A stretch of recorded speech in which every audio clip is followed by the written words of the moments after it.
Hey YouTube, Common Collector here, and today I'm bringing you guys an update to my Evil Twin Spright deck profile. I did say earlier that I was going to wait to update this until after the ban list, but seeing as how ban list has been sort of dragging on for a while and people are sort of looking for updates on how to run this deck, I thought that it would still be a good opportunity to bring you guys the update for this, and then we will update it again once our ban list comes out. But overall, really been liking how this deck runs. I've been doing really well at locals with this. Like last weekend, I got second place with this at our box tournament and whatnot, just losing to pure sprites.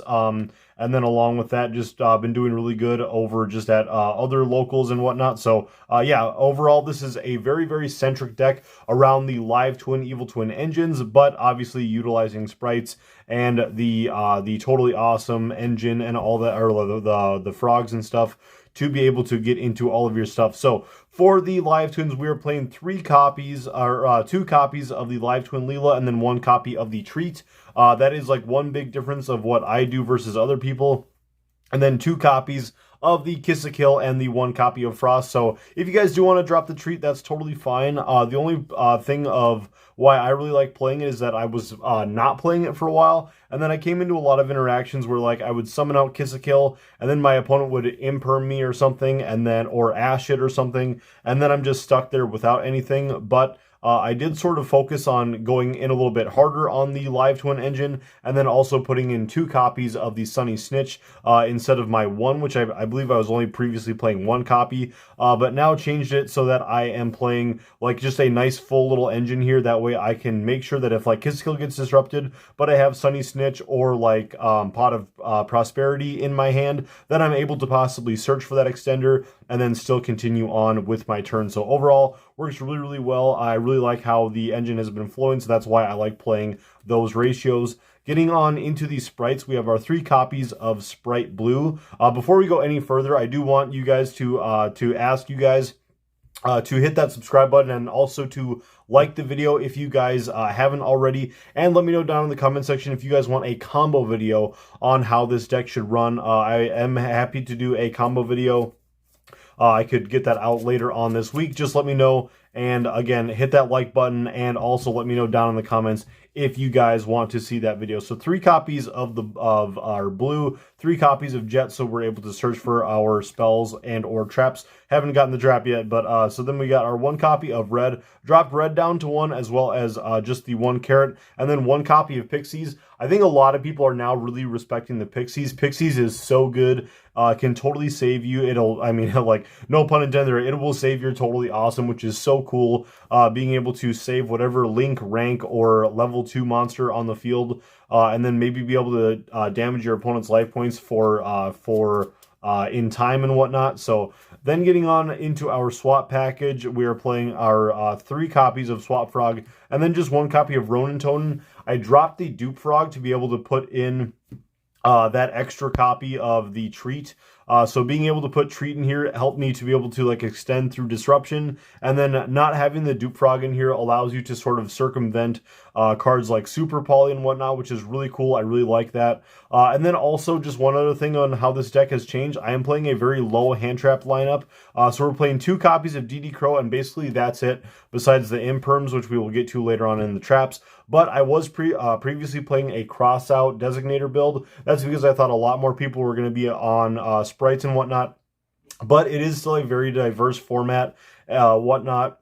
And also people are just sort of going away from playing hand traps. They're playing more of the power spells and board breakers. So now I'm going on focusing just on like these two DD Crows because it's really good against like tier. It's really good in the mirror match and just any other deck that utilizes the graveyard, which is basically every single deck.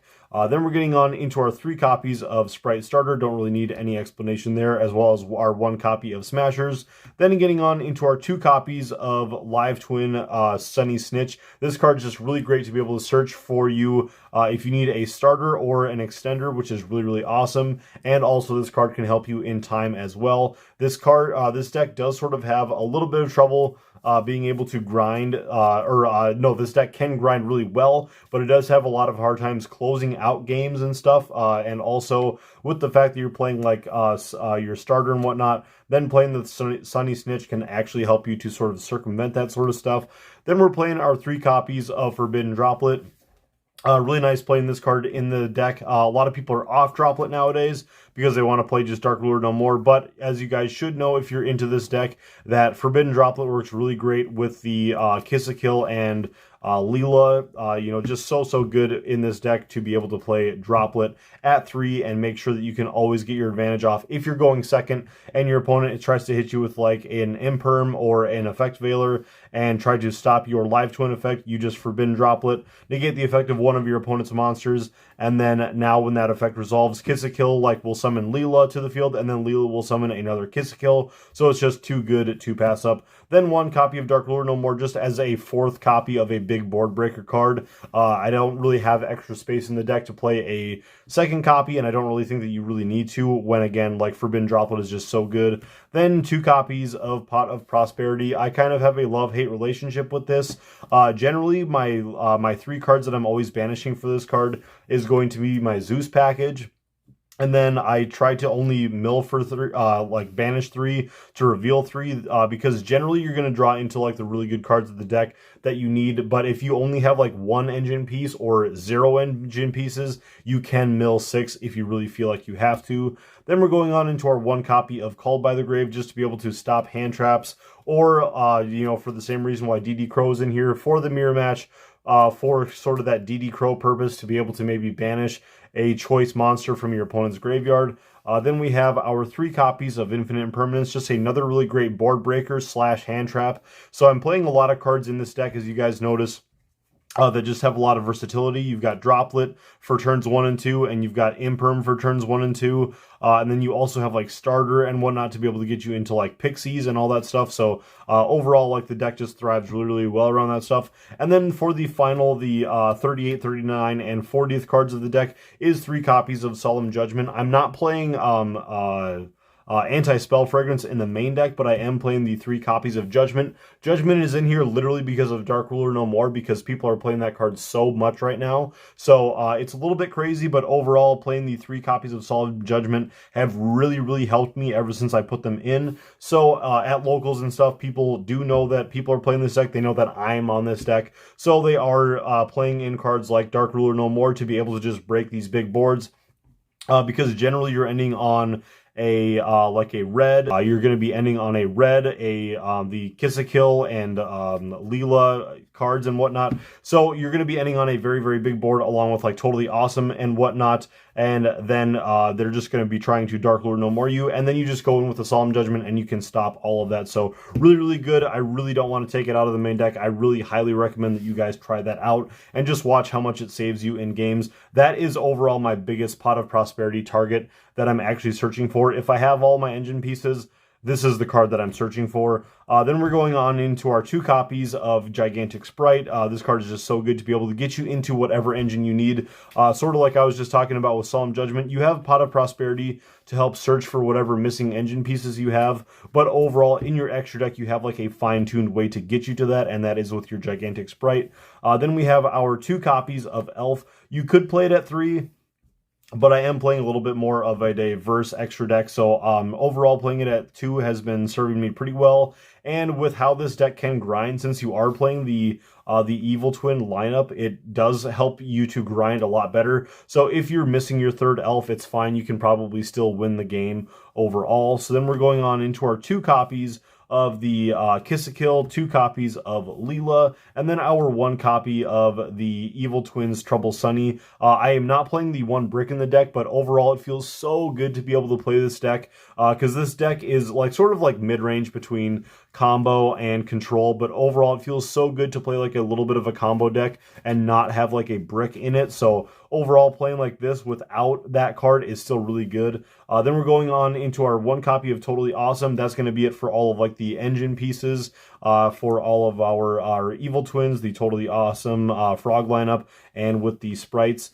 Then we're going to get on into 1 copy of Sky Cavalry, 1 Downard, and 1 AA Zeus. And then Our last 2 cards for the extra deck is going to be an IP Masquerena and then also 1 copy of Underworld Goddess. This card also just helps you to win so many games against decks that are reliant on bringing stuff back from the graveyard, like Exo Sisters and whatnot. And then IP Masquerena, honestly, it is so good in this extra deck because I usually use IP Masquerena to go into Trouble Sunny and also Underworld Goddess, and there are certain duels where you have the Spright Elf on the field. You'll use IP Masquerena to go into Trouble Sunny during your opponent's turn, and then you can use Trouble Sunny to do its effects. And then later on your next turn, you can always use Spright Elf to bring back the IP Masquerena, and then you're able to then link away one of your opponent's monsters to go into the Underworld Goddess. So overall, really awesome. Really love how this deck has been flowing. Let me know what you guys think down in the comment section. So that is going to do it for today's profile on Evil Twin Sprites. Thank you guys so much for watching. Again, don't forget to subscribe to the channel if you guys haven't already. I would really appreciate it. And we'll see you guys for the next profile. Peace.